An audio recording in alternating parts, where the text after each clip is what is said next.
Fala, meu amigo, minha amiga, sejam muito bem-vindos aqui ao canal Voo de Cripto. Aqui quem fala é o Lucas. Pessoal, será, né, que esse ativo aí que é tão odiado por muitos e amado por poucos, tá? Será que ele tem aí uma probabilidade? O que está acontecendo com o Ethereum agora? Será que agora, no próximo ciclo, será de fato o ciclo do Ethereum, que é algo que eu escuto bastante? Eu trouxe aqui, tá, pessoal, vários dados, tá? Aí vai ter a minha opinião também, mas tudo baseado em fatos, dados, que mostram aí se eu acredito nisso ou não, tá? E no final vocês vão descobrir aí o que que eu acho, tá? Se de fato vale a pena investir no Ethereum, qual que é o futuro do Ethereum, beleza? Então vamos lá. Então, pessoal, como eu falei no começo do vídeo, tá? O Ethereum ou você odeia ou você ama, tá?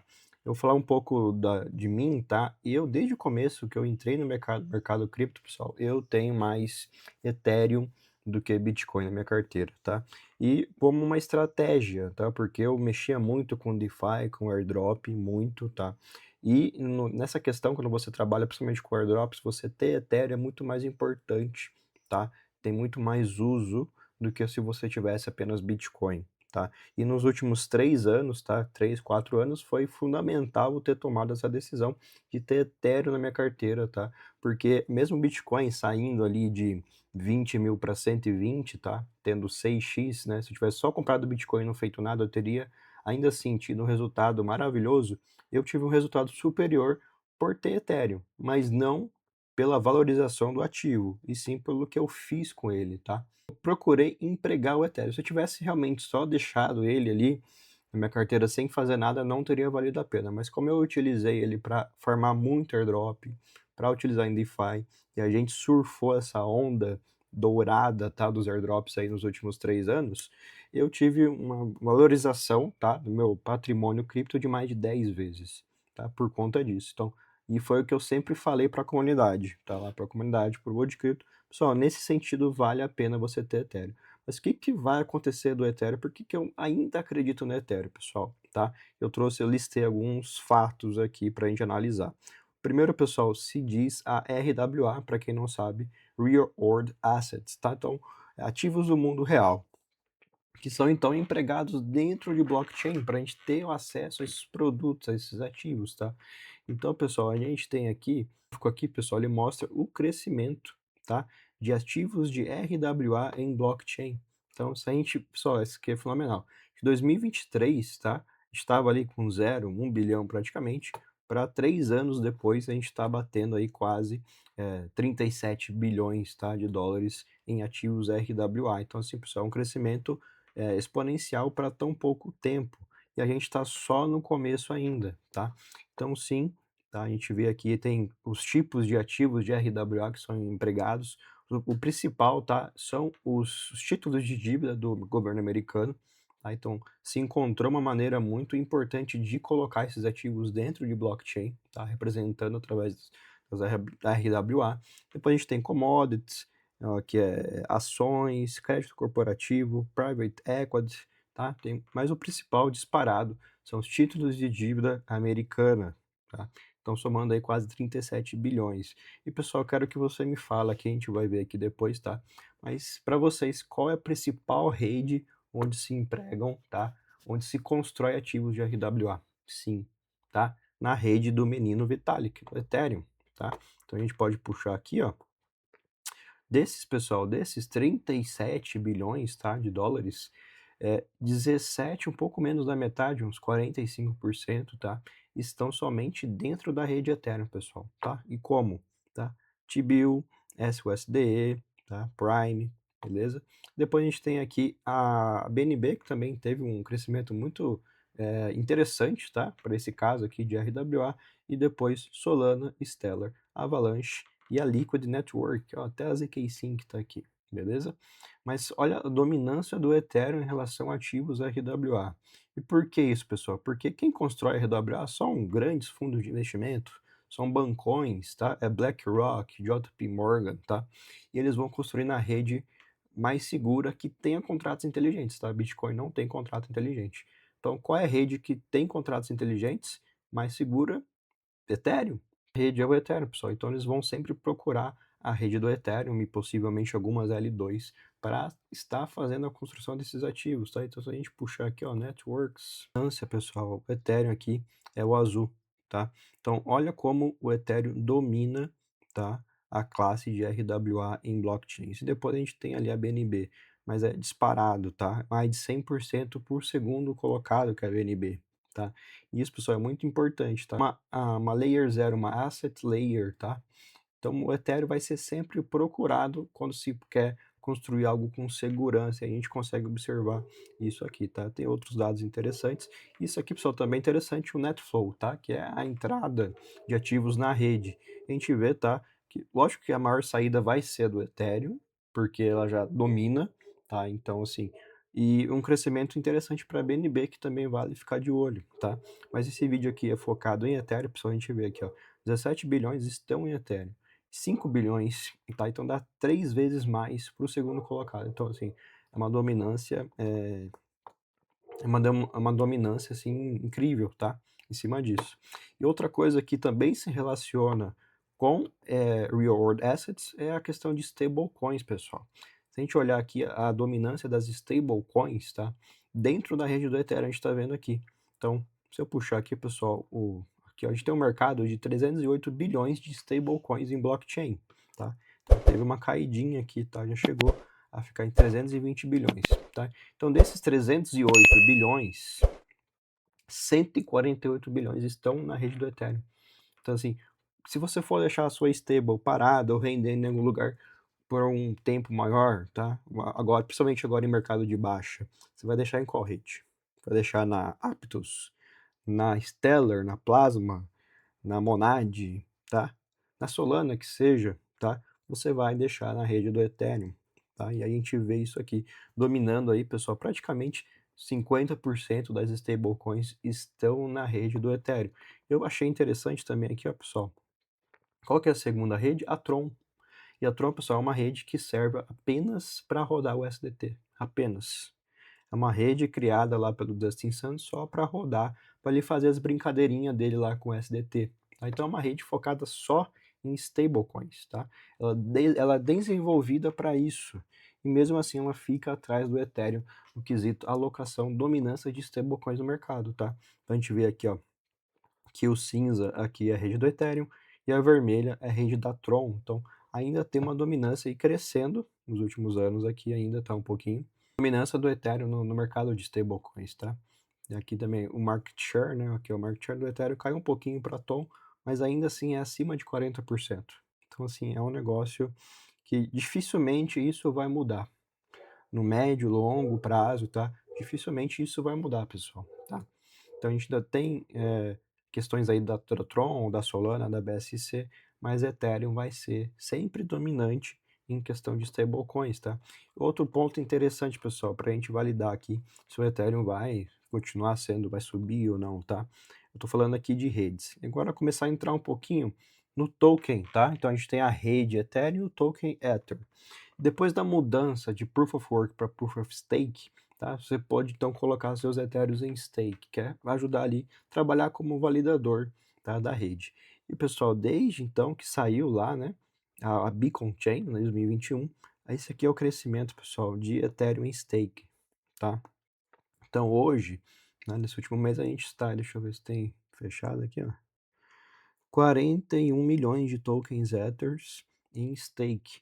A rede hoje eu acho que tem uns 120, 130, então aí por volta de 30, 33% do Ether está em stake. Por que que isso é bom, pessoal? São alguns pontos que eu vou listar. Primeiro, você quando coloca o token em stake, você diminui pressão de venda, tá? Então não tem uma pressão de venda porque você colocou em stake, para você tirar tem uma fila, tem um tempo, você não consegue sacar na hora, isso diminui pressão de venda do ativo, do token, tá? Isso também aumenta a descentralização da rede. Quanto mais Ethereum stake, mais validadores, mais descentralizada a rede fica, ou seja, para a questão de descentralização é muito importante também esse número, tá? E mostra também, pessoal, que as pessoas estão dispostas a travar o seu token Ether, mesmo agora que o preço caiu mais de 50% do seu topo, ou seja, as pessoas ainda estão confiantes, tanto no token quanto na rede, senão esse número aqui estaria caindo, tá? Então a gente tem um crescimento e deve crescer mais. Eu acredito que até ano que vem a gente esteja próximo aí de 40, entre 40 a 50% do supply de Ether em stake, tá? Isso reforça também, pessoal, uma notícia que saiu até essa semana, tá? Que foi aqui da Lido, tá? Então a Lido moveu 16 bilhões em Ether staked, tá? Em Ethereum que estava com stake, tá? Para cortar aí a contagem de validadores em um terço. No primeiro momento pode parecer, mas está diminuindo o número de validadores, é ruim, né? Mas aqui, pessoal, é uma outra questão, tá? A Lido vai procurar centralizar, tá? Esses validadores que estavam aí espalhados, e aí tem questão do slash, tá, pessoal? Então, assim, se um provedor ali de stake, ele não consegue manter ali o sistema dele online, por exemplo, tá, para ficar mais fácil de entender, ele toma um slashed, que ele perde aqueles Ethereum stakes, tá? Então a Lido vai procurar centralizar isso, tirando aqueles validadores ruins, aqueles bad actors, tá? Tornar a camada de consenso, que é a mainnet do Ethereum, mais eficiente. Eles estimam aí, tá? Eu já dei uma lida aqui, em reduzir em até 30% as mensagens ali de validação de consenso na rede. Isso vai diminuir a carga em cima da rede, tá? Mas não vai afetar ali, por exemplo, as taxas de gas, tá? Que acontecem. Também, pessoal, vai aumentar a quantidade de etéreos em stake, porque ali os validadores da Lido vão ser agora de fato obrigados a manter esses etéreos lá stakeados. Nem sei se existe essa palavra. É importante porque mostra como o ecossistema do Ethereum está evoluindo, tá? Para suportar cada vez mais Ethereums lá travados. E aqui, pessoal, um ponto que também que eu acho muito interessante, que eu acho que todo mundo talvez já saiba, tá? Mas é bom a gente falar aqui, que foi a mudança que o Ethereum teve do Proof of Work para Proof of Stake, tá? Então antes você tinha que minerar o Ethereum através de GPUs, né?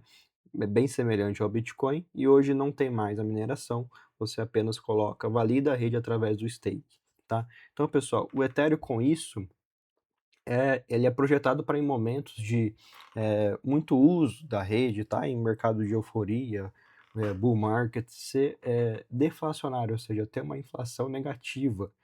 Então, cada vez que você processa uma transação na rede, você queima uma porcentagem daquele Ethereum de gas que você pagou, ele é queimado, tá? E quando a rede está sendo muito usada, essa queima é maior do que a inflação que existe, tá? Então, hoje, pessoal, o Ethereum nos últimos 3 dias teve uma inflação de 0,8%, tá? Se a gente for comparar com o Bitcoin, ó, Bitcoin é 0,8%. Então, é uma inflação extremamente igual à do Bitcoin, que todo mundo já sabe que a inflação é baixíssima, tá? Se a gente fosse comparar com o Ethereum, se ainda fosse Proof of Work, essa aqui, tá? Essa inflação seria de 4% no mês. Ou seja, olha a diferença, tá? O peso que você, o peso de venda que eliminou, tá? Né, em relação à emissão de token Ether, tá? E quem, pessoal, assim, quem minera tem que vender o token para pagar os custos e ter o lucro. Então você elimina completamente essa pressão de venda, tá? E aqui que é interessante, pessoal, o Ethereum, então ele teve um período, né? Aqui, deixa eu puxar aqui. Teve um período de queima, que foi logo depois do merge, a gente pegou ali um mercado em alta.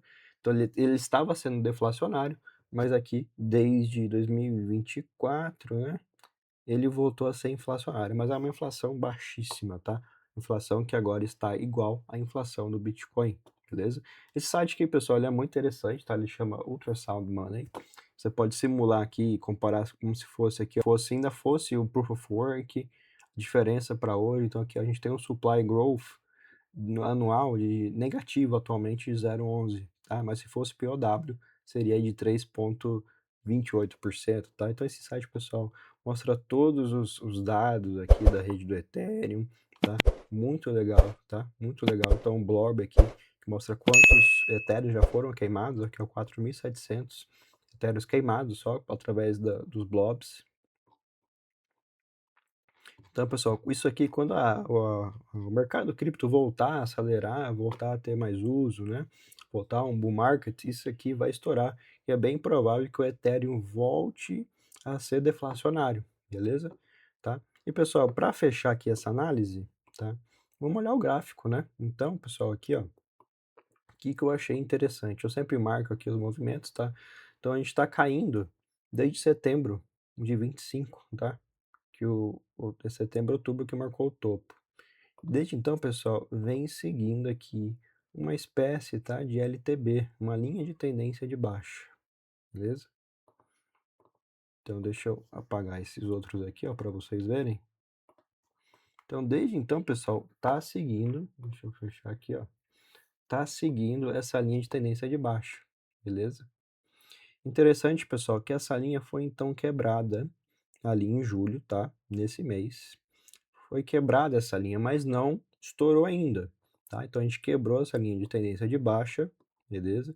E o mercado tá de lado desde então, tá? Eu gosto muito de operar esse padrão aqui, tá, pessoal? Tá? Mas para mim, ó, tem que fazer, deixa eu achar aqui.